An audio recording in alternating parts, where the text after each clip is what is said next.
Hey guys, I'm Hunter with Oaks Outdoors, and today we're going over a few different styles of bass jigs that I use the most in southern Indiana. The first style we're going to talk about is a football jig, which is well known for fishing around rocks or deeper water structure. When it comes to football style jigs, I like to fish them on probably 20-pound test line and anywhere from a medium to a heavy action rod, depending on how deep I'm fishing. Most of the time, on medium heavy, I'm running about 17 fluorocarbon pound test and 20-pound test fluorocarbon if I'm fishing it on a heavy. That's just personal preference and depending on where you're at and the type of cover you're dragging a football jig across. Color-wise, I'm going to keep it really simple, pretty much with every jig that we talk about today. Black and blue, like green pumpkin crawdad color or bluegill colors. About the only colors you need in a jig. Kind of keep it real simple. Those are probably my two primary colors that I throw around where I'm located in southern Indiana. The next style we're going to talk about is an archy head, other known as a skipping jig. A skipping jig for me is very universal and kind of the same setups as a football jig. If I'm throwing it on a medium heavy where I'm skipping back underneath real light cover that it's not super thick or too much wood or anything, I'll skip it under a medium heavy with a fast action tip, 17-pound test line, and then as I go into skipping it back underneath in a real thick heavy cover, that's when I'll go to a heavy and 20-pound test line. Skipping jig is very universal to me. I can skip it back underneath that cover and drag it along the bottom, or I can also swim it out like a swim jig. So to me, this is a very universal jig, and I think it's one that everybody should have in their box. The next style we're going to talk about is a flipping jig. Flipping jig is one that I keep tied on from spring through fall. It's probably my favorite way to catch bass. And I always flip a jig on a heavy action rod, either 20-pound fluorocarbon or braid. And braid, I'm normally running 65-pound test braid. And that's when I get in really heavy, thick grass vegetation, and then for wood I'm flipping fluorocarbon.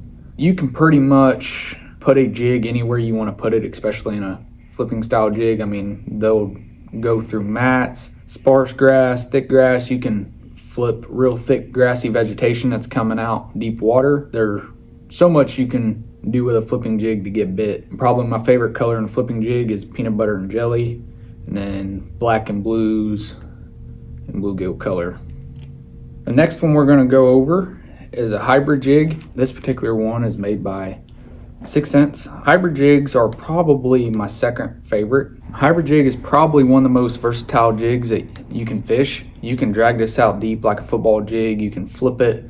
You can use it as a swim jig in and out of cover. They're very, very awesome to have in your box. And I'll fish these on the exact same setups that I do my football jigs, my flipping jigs and skipping jigs. Pretty much the only thing I would probably change is I'd probably go to 15-pound test fluorocarbon when I'm up around thinner cover with a hybrid jig. But other than that, I would keep the setups exactly the same for the most part. The next style we're going to talk about is a swim jig. A swim jig has become very popular over the years and has replaced the spinnerbait in a lot of cases. You can fish this around grass, lily pads, wood, it don't matter. You can put a swimming jig in there. You can fish them deep, shallow, and places where spinnerbait's blades normally get tangled up in grass and mats. You can get this swim jig through. The next thing we're going to talk about is trailers for all these, and there's a lot of good trailers out there. I'm going to go over ones that I have been using most over the last few years. One is a Guggen Bandito bug. As you can see, I got one on this archy skipping jig here in green pumpkin, and it's going to get you a lot of bites. That's probably one of my favorite trailers for whenever I want to get a bunch of action going, because the flanges on there allows the water to get it moving real lively. They did a great job with that trailer. Next is probably a 6 Cents stroker crawl.